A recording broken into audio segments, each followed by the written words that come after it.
السلام علیکم۔ اس مختصر ویڈیو کلپ میں ہم سیکھتے ہیں کہ گوگل کلاس روم میں خلاصہ کیسے جمع کریں۔ تو اس کے لیے سب سے پہلے آپ کے پاس ایک میل آئے گی، تو آپ نے جی میل سے آپ نے اس کو اوپن کر دینا ہے۔ تو یہاں سے اس میل کے ذریعے سے آپ اپنے گوگل کلاس روم میں پہنچ جائیں گے، اگر آپ کے پاس موبائل میں گوگل کلاس روم کی ایپ ڈاؤن لوڈ ہے تو یہاں سے آپ نے اس کو جوائن کرنا ہے۔ جوائن کرنے کے بعد آپ اپنی جی میل کے ذریعے سے اس میں انٹر ہو جائیں گے۔ تو یہ آپ اپنی آزمائشی کلاس کے اندر پہنچ چکے ہیں۔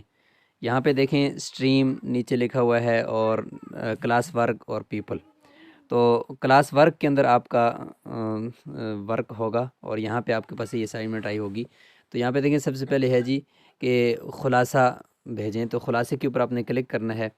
تو نیچے دیکھیں اس کو اوپر کی طرف جب سکرول کریں گے تو آپ کے سامنے آ رہا ہے کہ بھئی آپ اپنا ورک یعنی اپنی جو تیار کی ہوئی فائل ہے خلاصے کی، اس کو یہاں سے اٹیچ کر سکتے ہیں۔ تو آپ نے نیچے ایڈ ورک کے اوپر کلک کرنا ہے۔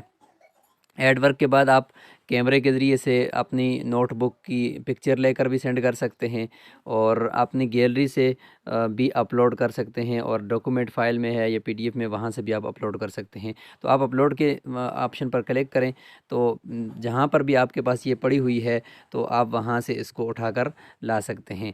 مثال کے طور پر آپ کے پاس یہاں پہ گیلری کے اندر پڑی ہوئی ہے، تو آپ نے یہاں سے اس کو اس طریقے سے پکچر کو سلیکٹ کرنا ہے۔ 5 ہیں، 6 ہیں، 7 ہیں، جتنی بھی پکچرز ہیں آپ کے پاس ان سب کو ایک ہی دفعہ سلیکٹ کریں۔ سلیکٹ کرنے کے بعد آپ کا یہاں پہ دیکھیں یہ اپلوڈ ہو جائے گی۔ اس کے بعد آخر میں آپ نے ٹرن ان کرنا ہے، یہاں پہ لکھا ہوا ہے ٹرن ان۔ تو ٹرن ان کریں گے تو آپ دوبارہ آپ سے ٹرن ان مانگے گا۔ تو اس طریقے سے جب یہ ٹرن ان ہو جائے گا تو آپ کا یہ متعلقہ جو خلاصہ ہے یہ انتظامیہ تک پہنچ جائے گا۔